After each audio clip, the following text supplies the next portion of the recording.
Good morning my dear student. आइए हम लोग पढ़ते हैं फिजिक्स का पहला चैप्टर, जिसके चैप्टर का नाम है गति, और गति को इंग्लिश में क्या कहते हैं? मोशन। आइए हम लोग पहला चैप्टर पढ़ते हैं, देखते हैं। पहली हेडिंग क्या है? गति। अभी चैप्टर का नाम क्या है? गति, और पहली हेडिंग क्या है? गति। इसको इंग्लिश में क्या कहते हैं? मोशन। यदि कोई वस्तु समय के साथ अपनी स्थिति बदलती है, तब समय के साथ उसकी स्थिति में परिवर्तन क्या कहलाता है? गति कहलाता है। उसके बाद क्या नाम, फिर से पढ़ो। यदि कोई वस्तु समय के साथ अपनी स्थिति बदलती है, तब उसके समय के साथ स्थिति परिवर्तन में ही क्या कहलाता है? गति कहलाता है। जैसे क्या है? उदाहरण नंबर 1 पर क्या है? जैसे पैदल चलता हुआ मनुष्य। जब पैदल मनुष्य सड़क पे चलता है, तो जहाँ से चलता है वहाँ से और अंतिम वेग, उसकी स्थिति परिवर्तन हुई कि नहीं हुई? उसके बाद क्या है? सड़क पर चलते हुए वाहन। जो सड़क पे वाहन चलते हैं, जैसे गाड़ी चलती है, साइकिल चलती है, बस चलती है, तो उसकी क्या होता है? उसकी स्थिति में क्या होता है? परिवर्तन होता है। जैसे क्या, फिर क्या है? उड़ते हुए वायुयान। जो वायुयान आसमान में उड़ते हैं, उसकी भी क्या होती है? स्थिति में परिवर्तन होती है कि नहीं होती? उसे भी क्या कहते हैं? गति कहते हैं। उसके बाद क्या है? आकाश में गति करते हुए तारे। जो आकाश होता है, उसमें गति करते हुए तारे, बोले तो जो तारे टिमटिमाते हैं, वो क्या करते हैं? वो गति करते हैं कि नहीं? एक स्थान से दूसरे स्थान तक जाते हैं, और समय भी लगता है जब जाते हैं, तो उसके समय में जो परिवर्तन होता है, उसे क्या कहते हैं? गति कहते हैं। उसके बाद क्या है? ग्रह, चंद्रमा, सूर्य आदि, ये सब क्या करते हैं? गति करते हैं। ये क्या करते हैं? समय के साथ भी गति करते हैं। उसके बाद इसकी हेडिंग क्या बनी? यदि कोई वस्तु समय के साथ अपनी स्थिति बदलती है, तब उसकी स्थिति में परिवर्तन क्या कहलाता है? गति कहलाता है। जैसे कोई मान लो मनुष्य सड़क पे चल रहा है, उसके बाद क्या है? उस प्रारंभिक वेग से अपने घर से चला, तो वहाँ से जब चला तो वहाँ कुछ दूसरा समय था। जब वहाँ पहुँचा तो कुछ दूसरा समय था, तो क्या हुआ? उसकी स्थिति भी परिवर्तन हुई। उसके घर से सड़क पे गया, रोड पे गया, मतलब जहाँ उसको जाना था वहाँ गया, तो उसकी रोड पे जहाँ गया उसकी स्थिति भी परिवर्तन। उसके बाद साथ साथ क्या हुआ? समय, जो समय लगा जब वो घर था, तो मान लो 9 बजे थे, जब वो घर पे था तो समझ लो क्या हुआ था?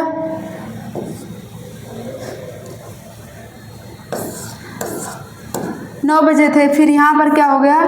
9:20 हो गए, तो समय परिवर्तन हुआ कि नहीं हुआ? क्योंकि यहाँ पर 9 बजे थे और यहाँ पर 9:20 हो गए, तो समय के साथ उसकी स्थिति भी परिवर्तन हो गई। यहाँ से यहाँ गया, उसकी स्थिति भी परिवर्तन हो गई। उसके बाद क्या हुआ? समय में परिवर्तन। इसीलिए क्या बोलते हैं? गति की डिफिनेशन क्या बनेगी? यदि कोई वस्तु समय के साथ अपनी स्थिति बदलती है, तो उसकी स्थिति परिवर्तन ही क्या कहलाता है? गति। जैसे क्या? सड़क पर चलते हुए मनुष्य, सड़क पर चलते हुए वायुयान, और आसमान में चलते हुए क्या है? जो आसमान में क्या चलते हैं? वायुयान चलते हैं। उसके बाद क्या है? आकाश में गति करते हुए तारे। जो तारे होते हैं ये क्या होते हैं? गति करते हैं। ग्रह क्या? जैसे बुध, बृहस्पति, ये सब क्या है? ग्रह, ये भी गति करते हैं। चंद्रमा क्या है? चंद्रमा जो सूरज आसमान में दिखाई देता है, ये भी क्या है? ये चंद्रमा, ये क्या होता है? ये भी गति करता है। जो सूरज है, सूरज तो भी गति करता है, क्योंकि ये अपनी स्थिति बदलता है और समय के साथ अपनी स्थिति बदलता है। आप लोग को समझ में आ गया? आइए हम लोग दूसरा देखते हैं। क्या है? गति के प्रकार। जो ये गति है, इसका प्रकार, अभी गति की डिफिनेशन पढ़े, उसके बाद गति के प्रकार। नंबर 1 क्या है? सरल रेखीय गति। इसको सरल रेखीय गति, और इसको क्या कहते हैं? ऋजु रेखीय गति भी कहते हैं।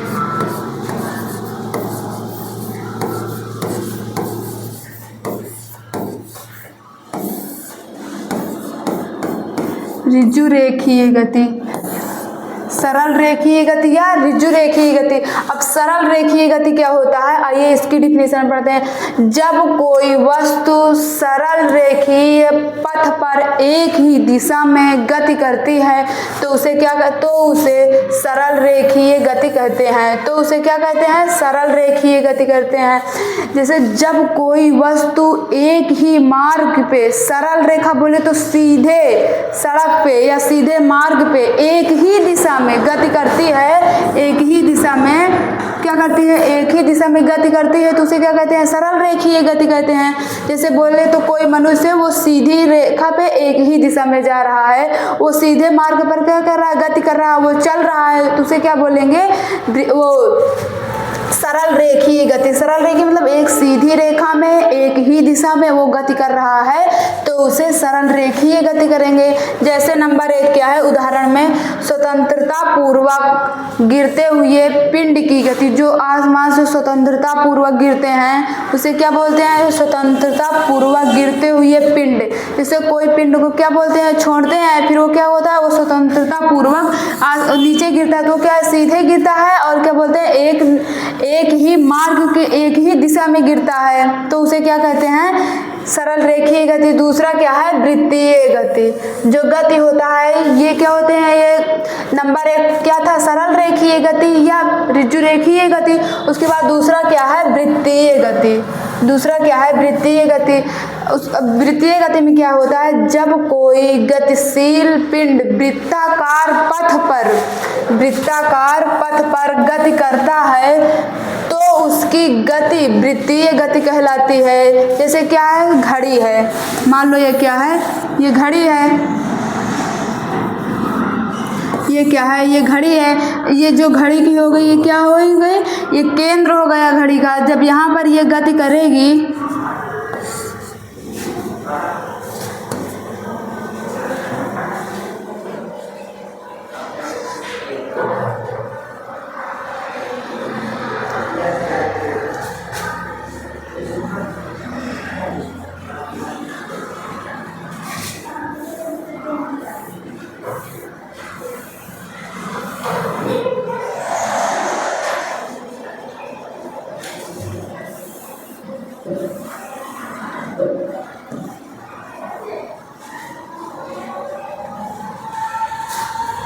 क्या हुआ, वृत्तीय गति। वृत्तीय गति जैसे कोई घड़ी है, मान लो ये क्या है, ये घड़ी है, ये केंद्र हो गया तो जो ये घड़ी की सुई होगी वो क्या होगी, केंद्र पर ही तो गति करेगी। जो वो घड़ी की सुई होगी वो क्या होगी, गति के केंद्र पर ही क्या करेगी, गति करेगी। वृत्ताकार पथ है, मान लो ये क्या है, घड़ी की सुई है, ये गति कर रही है तो क्या, जैसे क्या हो गई, घड़ी की सुई की गति। जो घड़ी हुई इसकी सुई की गति क्या कहलाएगी, वृत्तीय गति। जब कोई गतिशील पिंड वृत्ताकार पथ पर गति करता है तब तो उसकी गति वृत्तीय गति कहलाती है। जब ये गति है, ये गति कर रहा है, उसके बाद इसको क्या बोलेंगे, इसको वृत्तीय गति बोलेंगे, क्योंकि ये घड़ी की सुई जो है ये वृत्ताकार पथ पर गति कर रहा है तो इसे क्या बोलेंगे, इसे वृत्तीय गति बोलेंगे। आइए हम लोग क्या देखते हैं, आगे देखते हैं। आगे क्या है, दोलन गति। दोलन गति में क्या होता है, जब कोई पिंड अपनी मध्य स्थिति के इधर उधर गति करता है तो उसे दोलन गति कहते हैं। जैसे सरल लोलक की गति। जैसे क्या है, जब कोई वस्तु अपने मध्य स्थिति के इधर उधर बोले तो बारंबार इधर उधर गति करता है तो उसे क्या कहते हैं, तो उसे दोलन गति कहते हैं। जैसे सरल लोलक की गति। सरल लोलक मतलब समझे, जैसे घड़ी है, जो ये घड़ी होती है, घड़ी के पेंडुलम की गति। जो घड़ी होती है उसमें पेंडुलम होता है नहीं, जो घड़ी हो तो उसमें क्या है, घड़ी के पेंडुलम की गति कैसी गति होती है, दोलन गति होती है। इसकी डिफिनीशन क्या बनेगी, जब कोई पिंड अपनी मध्य स्थिति के इधर उधर बारंबार गति करता है तो उसे क्या कहते हैं, दोलन गति कहते हैं। जैसे सरल लोलक की गति तो बोले ना अभी, जैसे पेंडुलम की गति। पेंडुलम होता है वो इधर उधर गति करता है ना, पर उसका क्या होता है, एक निश्चित बिंदु तो होता है ना, वो इधर उधर गति करता है। जैसे क्या है, झूले की गति। झूले की गति बार बार तो करता है गति, इधर उधर भी करता है, वो भी क्या हो गई, कि किसकी गति हो गई, दोलन गति हो गई। इसी तरह क्या है, अनियमित गति।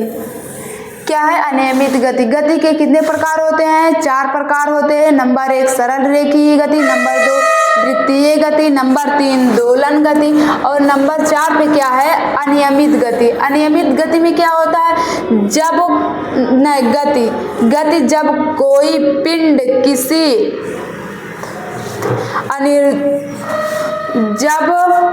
जब कोई पिंड किसी अनिर्धारित पथ पर अनिश्चित दिशाओं में अव्यवस्थित गति करता है तो उसे अनियमित गति कहते हैं। जैसे क्या हुआ, कोई भी गति कर रहा है, वो इधर भी उधर भी, जैसे हवा हो गई, हवा क्या होती है, अनियमित गति करती है, वो चारों तरफ तो गति करती है, वो चारों तरफ घूमती है, वो क्या हो गई, वो अनियमित गति हो गई।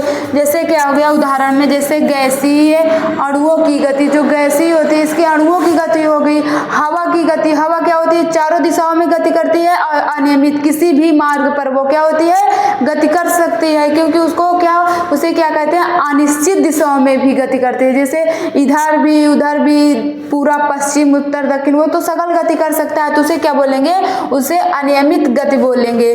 जब कोई पिंड किसी अनिर्धारित पथ पर अनिश्चित दिशाओं में अव्यवस्थित गति करता है तो उसे अनियमित गति कहते हैं। नंबर 1, जैसे उदाहरण में क्या है, गैसीय अणुओं की गति। और क्या पढ़े थे, जैसे गैस है, गैस क्या होगा, गैस तो चारों तरफ जाएगा, जब चारों तरफ जाएगा तो क्या होगा, गति करेगा, तो वो क्या है, किसी भी दिशा में गति कर सकता है। जैसे गैस है, गैस क्या होता है, गैस किसी भी दिशा में वो गति कर सकता है। इसी तरह क्या है, कार्बन डाइऑक्साइड, जो कार्बन डाइऑक्साइड गैस होती है किसी भी दिशा में वो गति कर सकती है। ऑक्सीजन गैस, ये भी किसी भी दिशा में गति कर सकती है। आइए हम लोग क्या देखते हैं, आगे देखते हैं। आगे क्या है, अदिश राशि। राशियां कितने प्रकार की होती हैं, राशियां 2 प्रकार की होती हैं। नंबर 1 सदिश राशि, नंबर 2 अदिश राशि। यहाँ पर क्या है, राशियां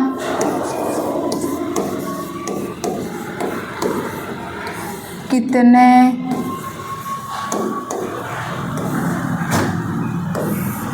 प्रकार की होती हैं। राशियां कितने प्रकार की होती हैं, अब यहाँ पर क्या है,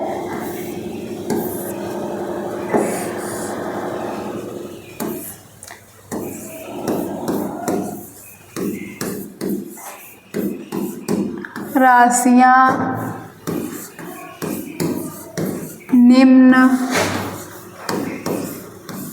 2 प्रकार की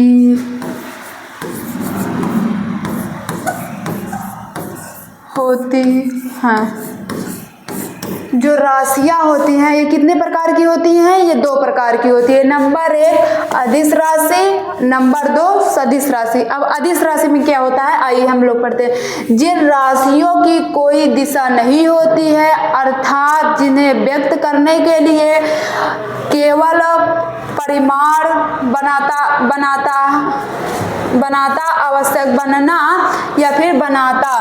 आवश्यक होता है, उन्हें क्या कहते हैं, अदिश राशि कहते हैं। इसको मैं से जिन राशियों की कोई दिशा नहीं होती है, अर्थात उन्हें व्यक्त करने के लिए परिमाण की आवश्यकता होती है, उन्हें क्या कहते हैं, अदिश राशि कहते हैं। ऐसी भौतिक राशियां जिन्हें व्यक्त करने के लिए केवल दिशा की आवश्यकता नहीं पड़ती है और परिमाण की आवश्यकता पड़ती है, उन्हें क्या कहते हैं, उन्हें अदिश राशि कहते हैं।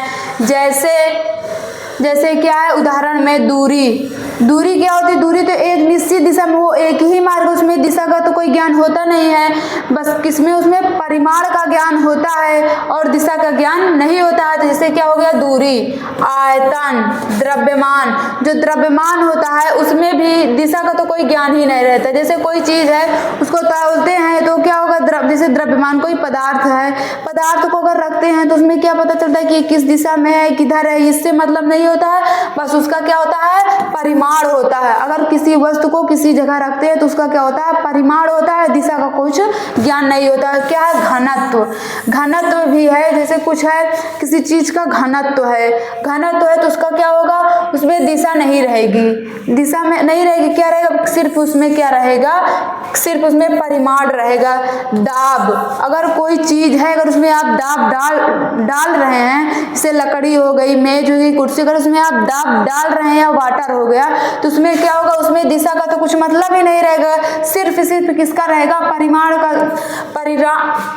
का ज्ञान रहेगा। जैसे क्या है, कार्य, आप काम करते हैं, आपको क्या रहता है, परिमाण की आवश्यकता पड़ती है ना, इस काम में क्या परिमाण की आवश्यकता पड़ेगी, दिशा, इस काम में क्या है, आप काम कर रहे हैं तो आपको दिशा की आवश्यकता थोड़ी ना पड़ेगी कि आपको दिशा की आवश्यकता। फिर क्या है, ऊर्जा, ऊर्जा क्या हो, जैसे ताप, दाब, ये सब क्या है, ये सब ताप, दाब, दूसरा है ऊर्जा, बोलते हैं ना ऊर्जा। ऊर्जा में भी क्या होती है कि ऊर्जा में दिशा की आवश्यकता नहीं पड़ती है, केवल परिमाण की दिशा की आवश्यकता पड़ती है। विद्युत, उसके बाद क्या है, आवेश, विभव, विद्युत धारा, जो विद्युत धारा होती है, जो तार में विद्युत धारा बहती है, इसमें भी क्या होता है, दिशा का ज्ञान नहीं होता है, सिर्फ किसका ज्ञान होता है, परिमाण का ज्ञान होता है। प्रतिरोध, सामर्थ्य, ताप आदि मुख्य हैं। जो अदिश राशि है, वे भौतिक राशियां जिनमें जिसको ज्ञात करने के लिए दिशा की आवश्यकता नहीं पड़ती है और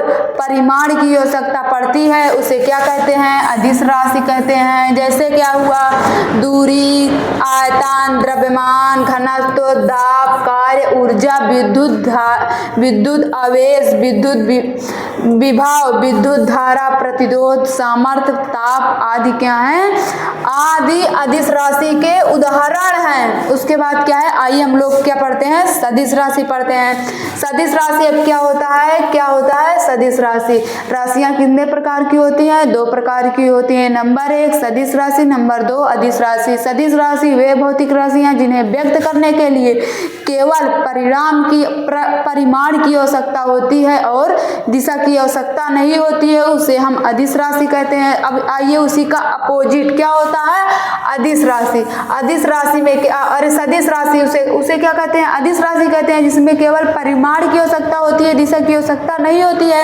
उसे अदिश राशि कहते हैं। अब क्या है, सदिश राशि। सदिश राशि में क्या होता है, अदिश राशियों की प्रकृति में भिन्न ऐसे अनेक राशियां होती हैं जिनकी पूर्ण सूचना देने के लिए उनके परिमाण के साथ साथ दिशा बताना भी आवश्यक होता है। अर्थात यदि दिशा ना बताई जाए तो राशियां का पूरा प्रभाव नहीं होता है, या फिर पूरा प्रभाव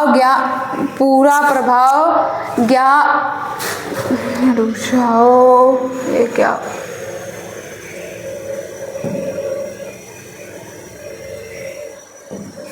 क्या होता है, फिर से आइए यहाँ देखते हैं क्या, फिर से, अर्थात यदि दिशा ना बताई जाए तो राशियां का पूरा प्रभाव ज्ञात नहीं होता है। सदिश राशि क्या होती है, ऐसी भौतिक राशियां जिन्हें व्यक्त करने के लिए परिमाण के साथ साथ दिशा का भी ज्ञान होता है, उसे क्या कहते हैं, सदिश राशि कहते हैं। उसे क्या कहते हैं, सदिश राशि कहते हैं। उसके बाद इसका एग्जाम्पल क्या है, जैसे विस्थापन क्या है, सदिश राशि है कि अदिश राशि है, विस्थापन सदिश राशि है, क्योंकि इसमें क्या होता है, विस्थापन किसे कहते हैं, अभी हम लोग आगे पढ़ेंगे। किसी वस्तु के प्रारंभिक बिंदु से अंतिम बिंदु के बीच की दूरी को विस्थापन कहते हैं, जिसमें परिमाण का भी ज्ञान होगा, साथ साथ दिशा का भी ज्ञान होगा। अगर आप इधर से इधर जा रहे हैं फिर भी दिशा होगी, और आप इधर से इधर आ रहे हैं फिर भी दिशा होगी, तो इसमें क्या होगा, दिशा का भी ज्ञान होगा और साथ साथ परिमाण का भी ज्ञान होगा। वेग में क्या होता है, वेग में भी परिमाण और दिशा दोनों की आवश्यकता होती है। वेग क्या होता है, वेग सदिश राशि होता है। संवेग क्या होता है, संवेग भी सदिश राशि होता है। बल, आप बल लगाते हो ना, बल के साथ साथ परिमाण की भी आवश्यकता होती है और दिशा, आप बल किस दिशा में लगा रहे हैं, इसीलिए इसमें क्या हो गया, बल की भी आवश्यकता पड़ती है। त्वरण जो होता है ये भी क्या समय दर को क्या कहते हैं, त्वरण। इसमें भी समय आया ना तो इसको क्या बोलते हैं, इसको भी अदिश राशि बोलते हैं। आदि अदिश राशियां होती हैं, जो क्या होता है आदि अदिश राशि, जैसे क्या हो गया विस्थापन, वेग, संवेग, बल, त्वरण आदि, ये सब क्या हैं, ये सब सदिश राशि हैं। इसमें क्या हुआ, अदिश राशि वे भौतिक राशियां जिन्हें व्यक्त करने के लिए परिमाण की आवश्यकता होती है, दिशा की आवश्यकता नहीं होती है, उसे क्या कहते हैं, उसे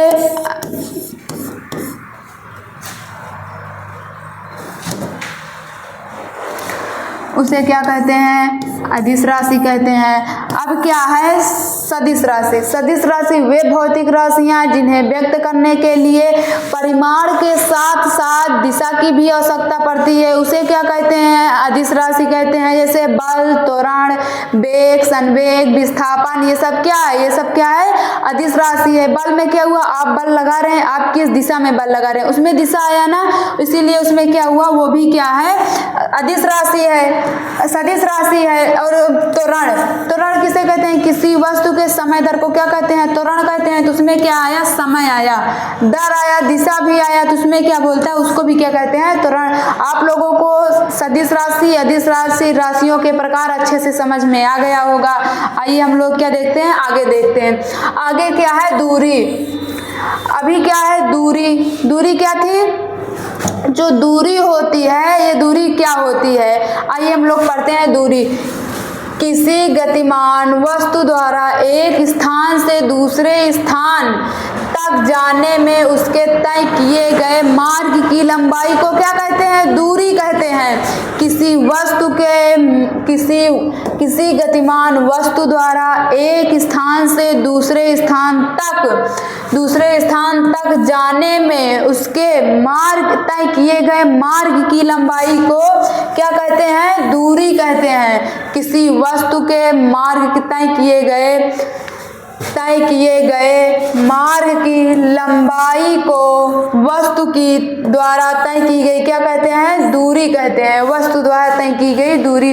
जैसे क्या हुआ, आप रोड पे चल रहे हैं, आप जहाँ से चल रहे हैं वहाँ से जो हुआ वो अलग हुआ। अब आप जितनी दूरी तय कर रहे हैं, मान लो आप यहाँ से अपने घर से, मान लो आप अपने स्कूल गए, जब अपने स्कूल गए तो जो घर से चले वहाँ तक की वो आपकी क्या हो गई, दूरी। और जिस मार्ग से जा रहे हैं उसकी मार्ग की लंबाई को, जिस सड़क से, रोड से आप जा रहे हैं उसके मार्ग की लंबाई को आप क्या कहेंगे, उसके मार्ग की लंबाई को आप दूरी कहेंगे। इसीलिए इसकी डिफिनीशन क्या बनी, किसी गतिमान वस्तु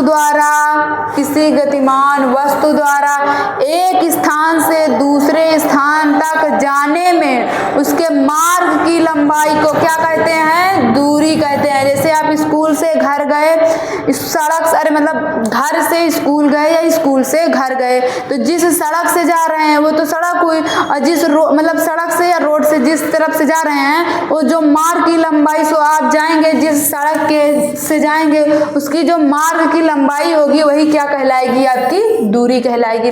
आइए दूरी का उदाहरण जैसे हम लेते हैं, चित्र में बिंदु ए से बी तक वस्तु की गति के विभिन्न मार्ग प्रदर्शित करता है। फिर क्या है, मार्ग प्रदर्शित करता है। नंबर 1 क्या है, पर चलने से वस्तु द्वारा तय की गई दूरी AC प्लस CB है। उसके बाद क्या है,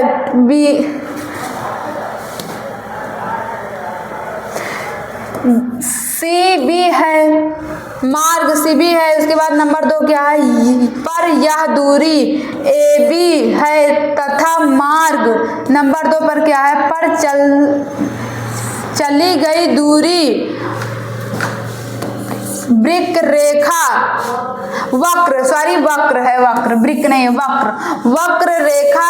ADB की लंबाई है। आइए हम लोग चित्र बनाते हैं। जैसे मान लो ये क्या है, ये A है, आप यहाँ से गए, ये क्या है, ये B है। मान लो आप A से कहाँ गए, A से B पे गए, तो जो ये A होगा ये B से, मान लो ये आपका क्या है, ये घर है। उसके बाद ये क्या है, ये स्कूल है, ये स्कूल है। जब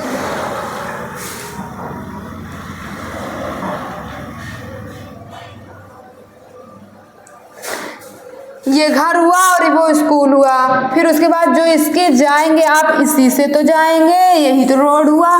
जब ये जाएंगे तो ये जो इसका मार्ग होगा, ये इसकी लंबाई हो जाएगी। क्या हो जाएगी? लंबाई। लंबाई, इसकी जो मार्ग की लंबाई रहेगी यही क्या कहलाएगी?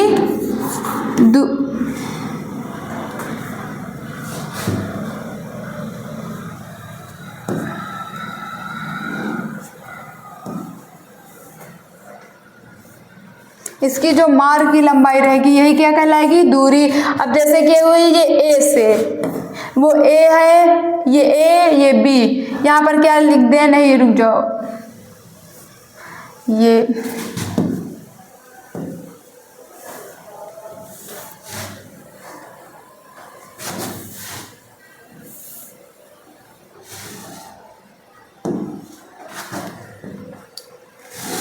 अब ये क्या हुआ? ये दूरी मान लो यहाँ पर ए है,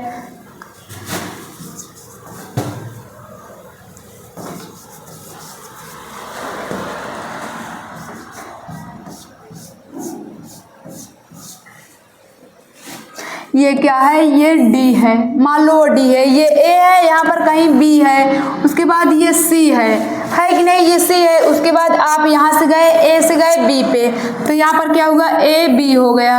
यहाँ से आप कहाँ गए? ए से बी पे गए तो ए बी हो गया। अब बी से जाएंगे सी पर, तो यहाँ पर क्या होगा? बी सी हो जाएगा, तो यहाँ पर प्लस बी सी। अब बी सी से गए किसमें? डी पे गए, तो प्लस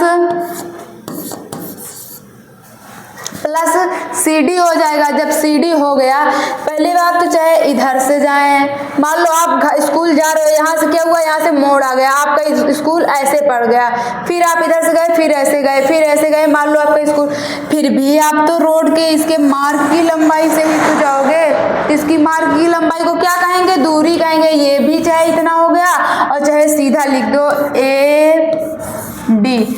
एडी के मार्ग की लंबाई को क्या कहेंगे? दूरी कहेंगे।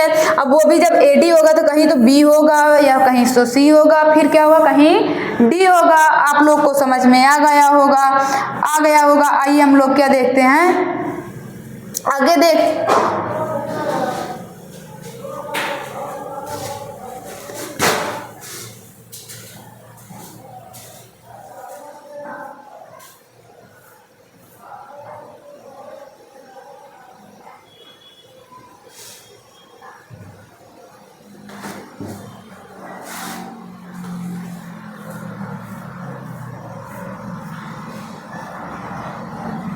रुक जाइए 1 मिनट।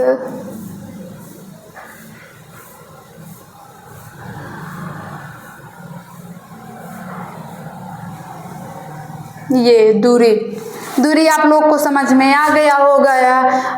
दूरी आप लोग को समझ में अच्छे से आ गया होगा। फिर से हम समझाते हैं। किसी गतिमान वस्तु द्वारा एक स्थान से दूसरे स्थान तक जाने में तय किए गए मार्ग की लंबाई को क्या कहते हैं? दूरी कहते हैं। जैसे क्या हुआ? उदाहरण चित्र में बिंदु ए बी सी अभी समझाए, विभिन्न प्रदर्शित करता है। विभिन्न मतलब बताए ना अभी। जैसे ए से क्या गया? बी गया, बी से सी गया, सी से डी गया। ये क्या है? विभिन्न मतलब ऐसे जा रहा है, तो क्या हो गया? विभिन्न। आप लोग को समझ में आ गया होगा अच्छे से। अब क्या देखते हैं? विस्थापन। दूरी पढ़े, अब क्या हो गया? विस्थापन क्या है? अभी बताए थे ना, विस्थापन क्या है? सदिश राशि है या फिर अदिश राशि है? विस्थापन क्या है? विस्थापन सदिश राशि है। आइए हम लोग पढ़ते हैं। किसी ऋजुरेखीय मार्ग पर किसी गतिमान वस्तु की अंतिम एवं प्रारंभिक स्थितियों के अंतर को क्या कहते हैं? विस्थापन कहते हैं। किसी वस्तु के, फिर से पढ़िए, किसी ऋजुरेखीय मार्ग पर किसी गतिमान वस्तु की अंतिम बिंदु एवं प्रारंभिक स्थितियों के अंतर को क्या कहते हैं? विस्थापन कहते हैं। आप ऐसे भी बोल सकते हैं किसी वस्तु के अंतिम बिंदु से प्रारंभिक बिंदु के बीच की दूरी को विस्थापन कहते हैं। इसे d से प्रदर्शित करते हैं। इसका मात्रक मीटर होता है। और ये क्या है? अतः जो क्या होता है? विस्थापन होता है। ये सदिश राशि है। विस्थापन क्या है? विस्थापन सदिश राशि है। फिर से पढ़ो, विस्थापन क्या है? विस्थापन किसी वस्तु के या किसी ऋजु रेखीय मार्ग, बोले तो सीधी रेखा, किसी ऋजु रेखीय मार्ग के अंतिम बिंदु से, जैसे ये क्या हुआ? ये हुआ, ये आपका क्या हुआ? ये प्रारंभिक हुआ।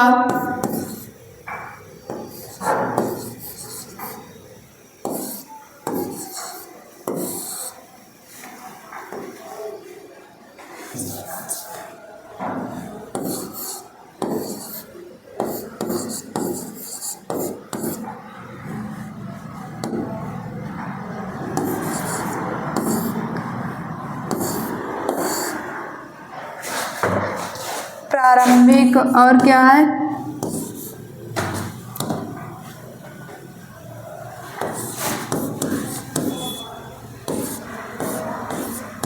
अंतिम।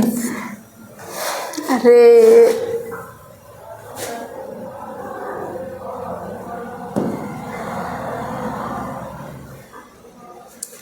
क्या हुआ? अंतिम। किसी वस्तु के प्रारंभिक बिंदु से अंतिम बिंदु के बीच की दूरी को क्या कहते हैं? विस्थापन कहते हैं।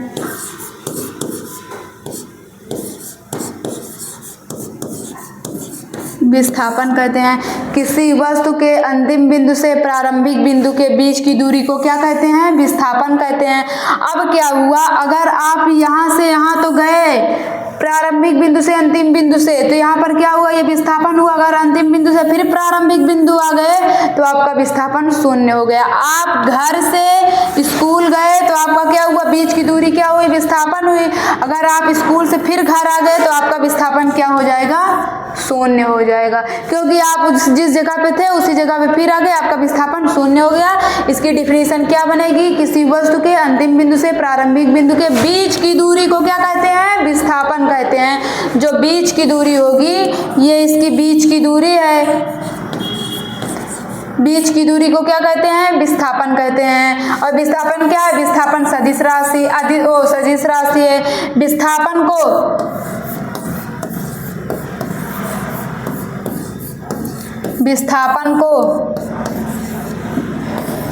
d से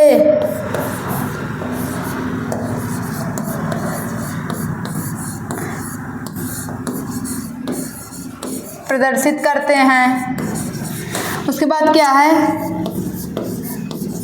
इसका मात्रक क्या होता है? मीटर होता है। विस्थापन को d से प्रदर्शित करते हैं और इसका मात्रक क्या होता है? इसका मात्रक मीटर होता है। आई होप आप लोग को समझ में आ गया होगा। विस्थापन, दूरी, सदिश राशि, अदिश राशि। आइए हम लोग क्या पढ़ते हैं? जो दूरी और विस्थापन में क्या है? अंतर है। अभी आप लोग दूरी की डिफिनीशन पढ़े, विस्थापन की डिफिनीशन पढ़े। अब जो दूरी और विस्थापन में क्या अंतर है, उसमें दोनों का अंतर पढ़ते हैं। आइए, नंबर 1 क्या है? दूरी। दूरी क्या है? किसी समय में गतिमान वस्तु द्वारा तय किए गए मार्ग की लंबाई को क्या कहते हैं? दूरी कहते हैं। किसी गतिमान वस्तु द्वारा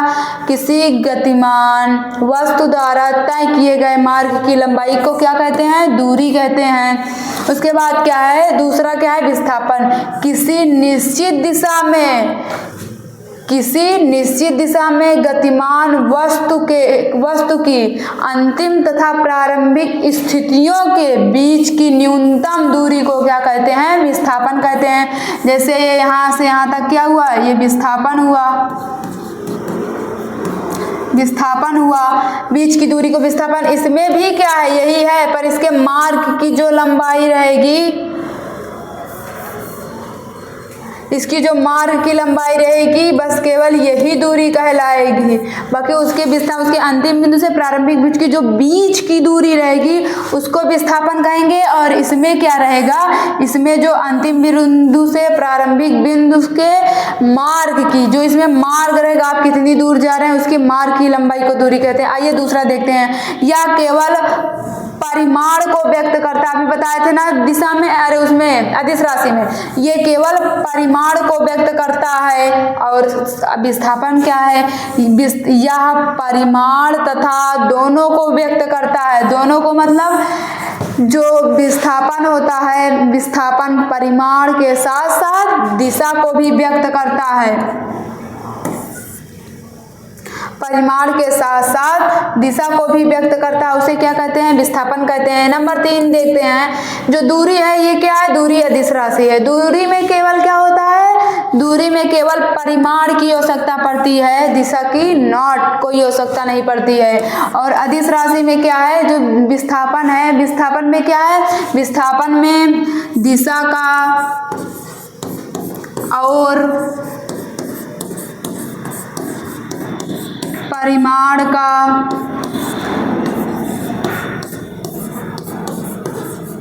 दोनों का क्या होता है, ज्ञान, दोनों का ज्ञान होता है। सदिश और क्या है, विस्थापन क्या है, विस्थापन अदिश राशि है। आइए दूसरा देखते हैं। दूरी सदैव धनात्मक होती है। जो दूरी होती है, दूरी क्या होती है, सिर्फ दूरी क्या होती है, धनात्मक होती है। और ये क्या है, विस्थापन, विस्थापन धनात्मक, ऋणात्मक अथवा शून्य भी होता है।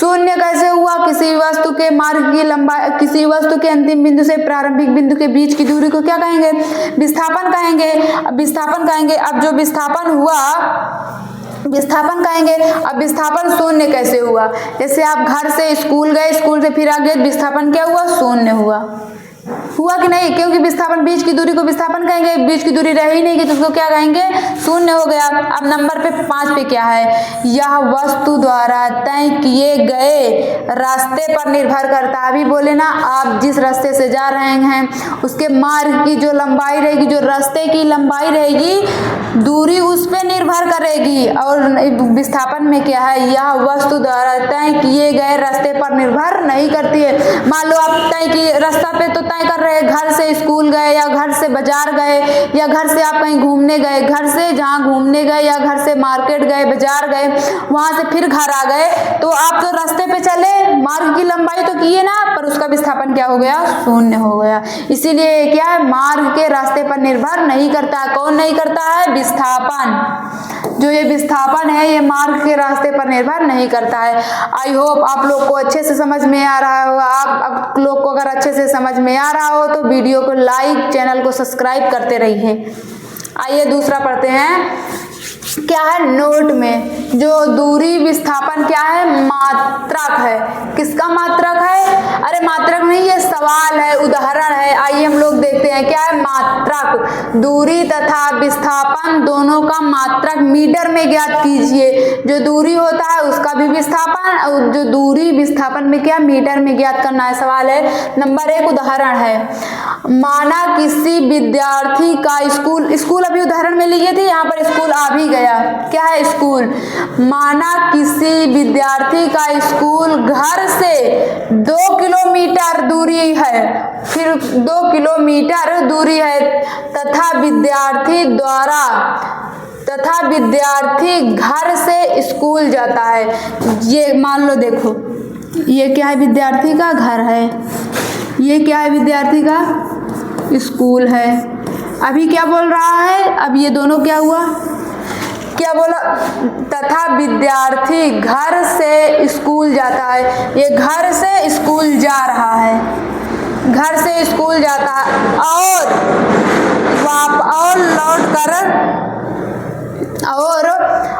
लौट कर वापस घर आ जाता है। अभी क्या, घर से स्कूल गया, अब स्कूल से फिर लौटकर घर आ गया। तो क्या है, उदाहरण, माना किसी विद्यार्थी का स्कूल घर से 2 किलोमीटर है, घर से 2 किलोमीटर है। जब 2 गया तो 2 आने में भी तो लगेगा। जब घर से 2 किलोमीटर स्कूल है तो 2 किलोमीटर गया, 2 किलोमीटर आया, तो उसका क्या, 2 2 4। अब इसमें दूरी क्या होगी, दूरी कुल लिया गया समय, समय कितना लग रहा है,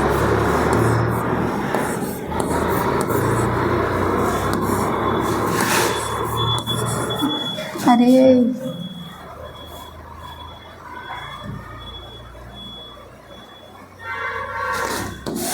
समय, जो समय लग रहा है उसको भी समय समय 2 बार समय ना, एक लौट गया तो समय, एक आया तो समय।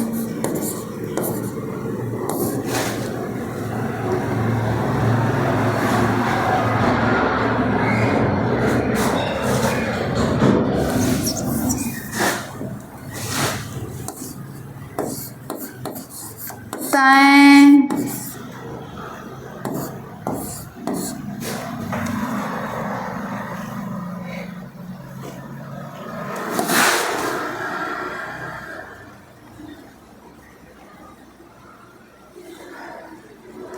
तय की गई दूरी, जो तय की गई दूरी, अभी क्या बोले इसके मार्ग की लंबाई, तो 2 किलोमीटर गया तो 2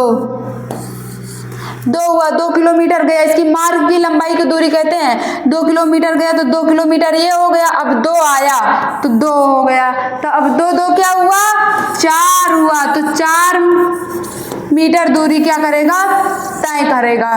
तो ये क्या है, दूरी बराबर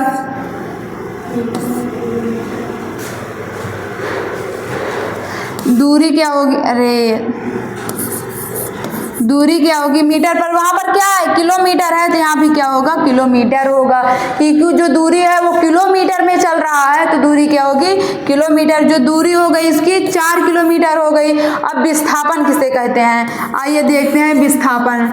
जब यहाँ से ये घर स्कूल से कहाँ गया, अरे देखो जब घर से कहाँ गया, घर से स्कूल गया, तो इसका विस्थापन 2 हुआ। अब स्कूल से घर आ गया तो इसका विस्थापन 2 2 क्या हो गया, कट गया, तो उसका विस्थापन क्या हुआ, 0 हो गया। तो क्या हुआ,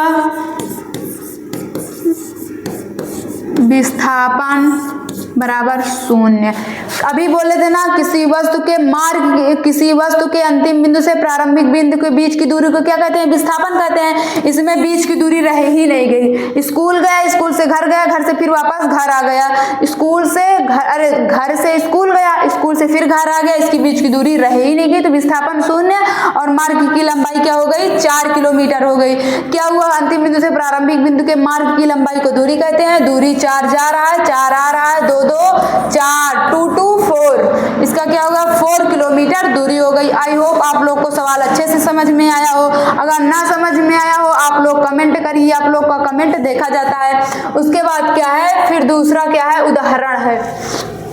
दूसरा उदाहरण क्या है, यदि हम किसी पत्थर को ऊपर की ओर यच ऊंचाई तक फेंके तो पत्थर कुछ समय पश्चात लौटकर उसी स्थान पे आ जाता है, तो दूरी और क्या ज्ञात करना है, दूरी और विस्थापन क्या होगा, प्लस दूरी क्या होगी और विस्थापन क्या होगा। दूरी क्या हो गई, चलो देखते हैं दूरी। अभी क्या हुआ, एक पत्थर है, मान लो ये क्या है, यच ऊंचाई तक फेंका जाए, कोई पत्थर है, यहाँ से हम ऊपर की यच ऊंचाई फेंक रहे हैं, यच ऊंचाई फेंक रहे हैं। फिर उसके बाद क्या है, यदि हम किसी पत्थर को ऊपर की ओर, ये पत्थर है ऊपर की ओर यच ऊंचाई फेंक रहे हैं, फेंके तो पत्थर कुछ समय पश्चात, पत्थर जा रहा है, पत्थर जा रहा है ऊपर की ओर यच ऊंचाई, फिर क्या है यहाँ तक गया, फिर क्या है, फिर पश्चात लौटकर उसी स्थान पे फिर आ जाता है। पत्थर जो है गया और उसी स्थान पे फिर आ गया, तो इसकी दूरी क्या हो गई, ये यच ऊंचाई गया और यच ऊंचाई आ गया, तो दूरी क्या हो,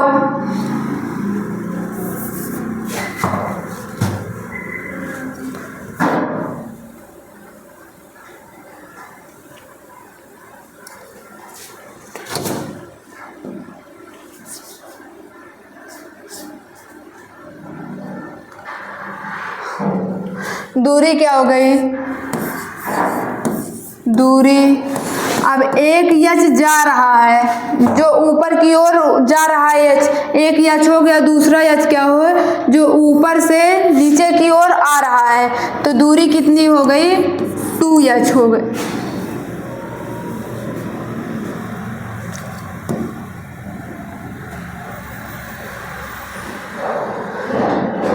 दूरी क्या हो गई,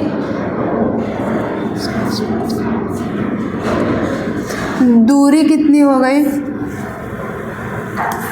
दूरी क्या हो गई, एक यच गया तो वो एक यच हुआ, एक यच आया तो दूरी क्या हो गई, 2h। बस इसमें कुछ वो नहीं दिया है, बस दूरी जो रहेगी वो क्या रहेगी, 2h रहेगी। दूरी 2h होगी। अब क्या हो गया, विस्थापन।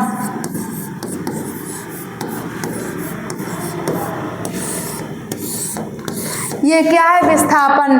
अब विस्थापन में क्या हुआ, किसी वस्तु के अंतिम बिंदु से प्रारंभिक बिंदु के बीच की दूरी को विस्थापन कहते हैं। इसमें विस्थापन रह ही नहीं है, जहां से वस्तु गई वही फिर लौट के आ गई, तो विस्थापन बराबर 0, क्योंकि जहाँ वस्तु थी वही फिर आ गई, इसका विस्थापन क्या हुआ, 0 हुआ। आई होप आप लोग को सवाल अच्छे से समझ में आ रहा होगा। चलिए आगे देखते हैं।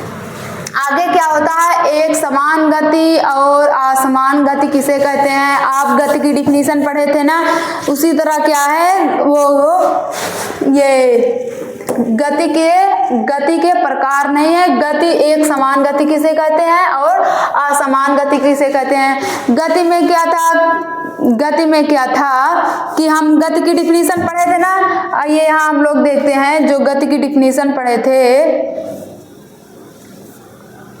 ये गति की डिफिनेशन पढ़े थे ना, यदि कोई वस्तु समय के साथ अपनी स्थिति बदलती है तो उसके समय के साथ स्थिति में परिवर्तन गति कहलाता है।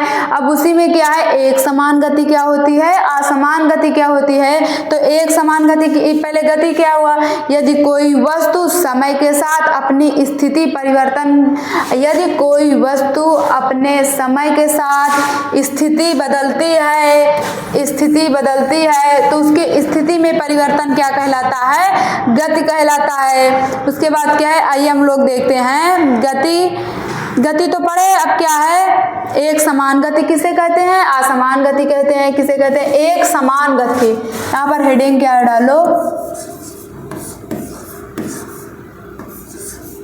एक समान गति जो होता है, ये एक समान गति किसे कहते हैं।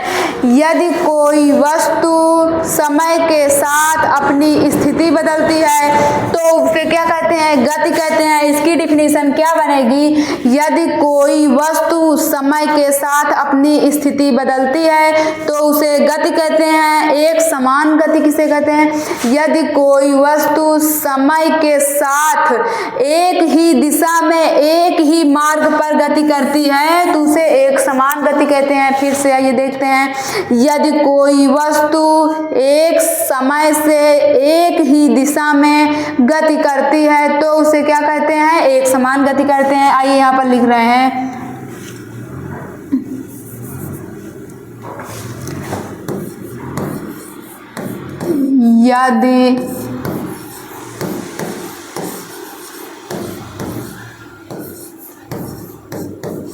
यदि कोई वस्तु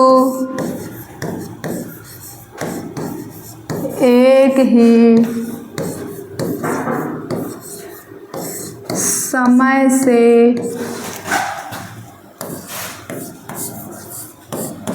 एक ही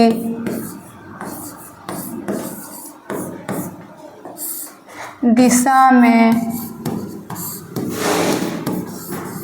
गति करती है तो उसे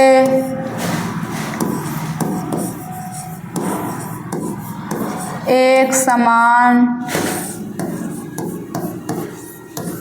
गति कहते हैं। गति पढ़े थे, अब गति की डिफिनीशन क्या हो गई, यदि कोई वस्तु एक ही समय से एक ही दिशा में गति करती है तो उसे क्या कहते हैं? एक समान गति कहते हैं। यदि कोई वस्तु एक ही दिशा में एक ही समय के साथ गति करती है तो उसे क्या कहते हैं? एक समान गति कहते हैं। अब आइए देखते हैं असमान गति क्या होती है।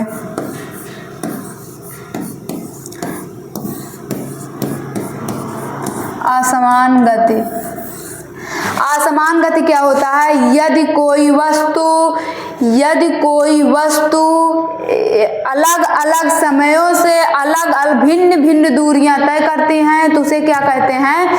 असमान गति कहते हैं। यदि कोई वस्तु भिन्न भिन्न समयों से भिन्न भिन्न दिशाओं में भिन्न भिन्न दूरियां तय करती है तो उसे क्या कहते हैं? असमान गति कहते हैं। आइए यहाँ पर देखते हैं। यदि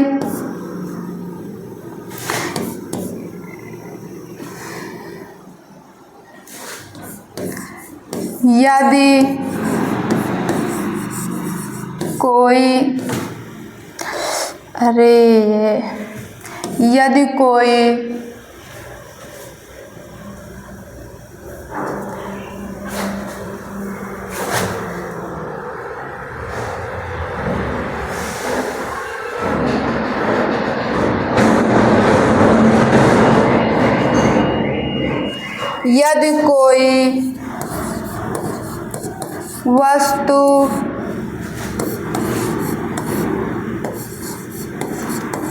भिन्न भिन्न समयों से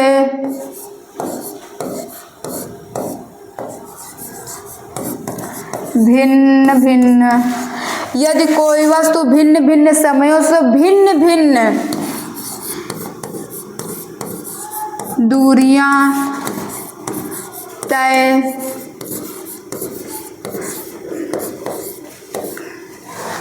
करती है तो उसे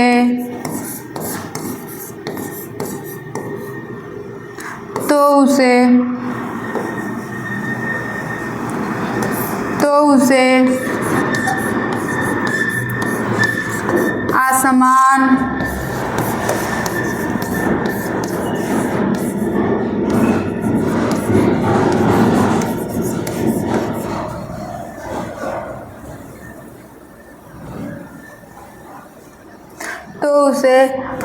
असमान गति कहते हैं।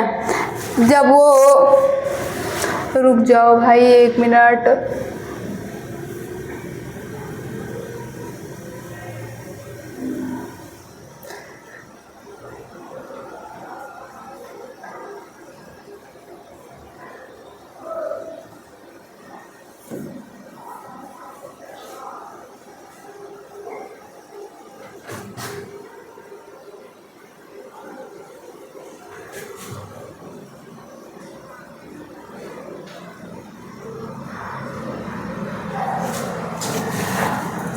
रुको,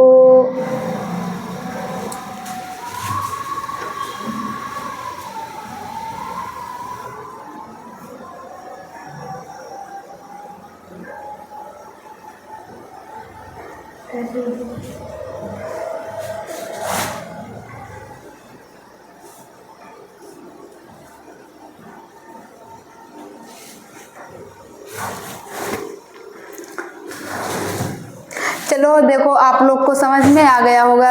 एक समान गति और असमान गति किसे कहते हैं? एक समान गति क्या होती है? यदि कोई वस्तु एक ही समय के साथ एक ही दिशा में एक निश्चित दूरी तय करता है तो उसे क्या कहते हैं? एक समान गति कहते हैं। असमान गति किसे कहते हैं? यदि कोई वस्तु भिन्न भिन्न समयों में भिन्न भिन्न दिशाओं में भिन्न भिन्न दूरियां तय करता है तो उसे क्या कहते हैं? उसे हम कहते हैं असमान गति कहते हैं। उसे क्या कहते हैं? असमान गति कहते हैं। आइए हम लोग आगे देखते हैं। आगे क्या है, गति की दर का मापन या चाल, बोले तो चाल किसे कहते हैं, अर्थात ये है क्या, गति की दर का मापन या चाल। सीधा सीधा बोलो चाल किसे कहते हैं, जो चाल होता है ये किसे कहते हैं, अर्थात किसी वस्तु द्वारा चली गई दूरी के परिवर्तन की समय दर को चाल कहते हैं। किसी वस्तु द्वारा चली गई दूरी के परिवर्तन को क्या कहते हैं, परिवर्तन की समय दर को चाल कहते हैं। देखो फिर से पढ़ो, अर्थात देखो किसी वस्तु द्वारा जो चली गई दूरी होती है, चली गई दूरी के परिवर्तन के समय दर को क्या कहते हैं, चाल कहते हैं। इसे v से प्रदर्शित करते हैं, क्योंकि v जो होता है चली गई चाल, वो अंतिम हुआ या प्रारंभिक हुआ। अगर वो क्या बोलते हैं, अंतिम हुआ, तो इसे क्या बोलते हैं, इसे v से प्रदर्शित करते हैं। आइए और इसका मात्रक क्या होता है, चाल का जो ये v है, v का मात्रक क्या होता है, मीटर प्रति सेकेंड, मीटर पर सेकेंड होता है v का मात्रक। यदि कोई वस्तु समयांतरालों डेल्टा t में दूरी डेल्टा s तय करता है, तो दूरी के परिवर्तन के समय दर अथवा, मतलब इसके आगे सूत्र बनेगा। इसके सूत्र क्या बनेगा, पहले आपको चाल की डिफिनीशन समझ में आई कि नहीं। जो ये चाल है, ये चाल की डिफिनीशन क्या बनी, जो ये चाल होता है, किसी वस्तु द्वारा चली गई दूरी के परिवर्तन की समय दर को चाल कहते हैं। क्या कहते हैं, चाल कहते हैं। आइए हम लोग देखते हैं क्या होता है, चाल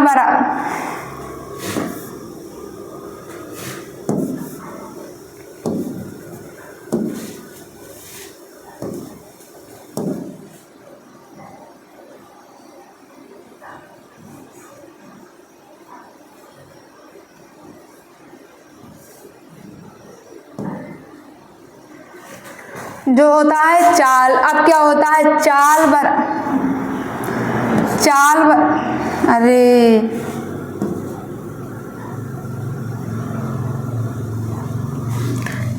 क्या होता है, चाल बराबर दूरी बटे समय होता है। जो ये चाल होता है, चाल बराबर क्या होता है, दूरी बटे समय होता है। अब इसी का एक और बनेगा क्या, औसत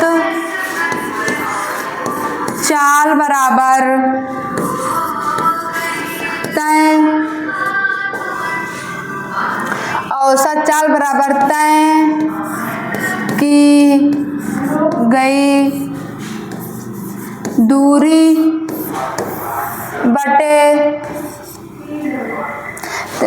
औसत चाल बराबर क्या होता है, तय की गई दूरी बटे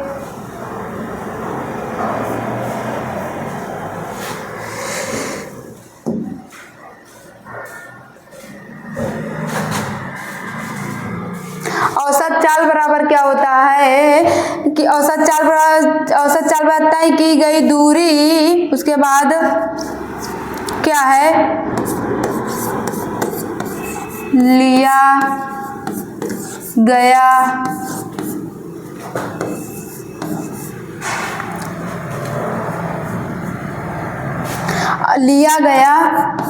समय। औसत चाल बराबर क्या होता है, तय की गई दूरी, उसके बाद बटे लिया गया समय। औसत ये आपका क्या है, सूत्र है, ये भी सूत्र है, ये दोनों क्या है, सूत्र है। औसत चाल बराबर क्या होता है, औसत चाल बराबर तय की गई दूरी, उसके बाद लिया गया समय। इसको बोलते हैं तय की गई दूरी बराबर क्या होता है, डेल्टा s बटे डेल्टा t। तय की गई दूरी को क्या बोलते हैं, डेल्टा s बोलते हैं। और लिया गया समय जो होता है, ये क्या होता है, t होता है। तो लिया गया समय t। अब आप लोग को समझ में आया। चाल किसे कहते हैं? किसी वस्तु द्वारा चली गई दूरी के परिवर्तन की समय दर को चाल कहते हैं। चाल बराबर सूत्र क्या होता है? दूरी बटे समय। और औसत चाल बराबर क्या होता है? औसत चाल बराबर तय की गई दूरी बटे लिया गया समय। तय की गई दूरी को डेल्टा एस से प्रदर्शित करते हैं, लिया गया समय को डेल्टा टी से प्रदर्शित करते हैं। आई होप आप लोग को समझ में आ गया होगा। अगर आप लोग को समझ में आया हो तो अपने दोस्तों के साथ शेयर करिए और चैनल को सब्सक्राइब करिए।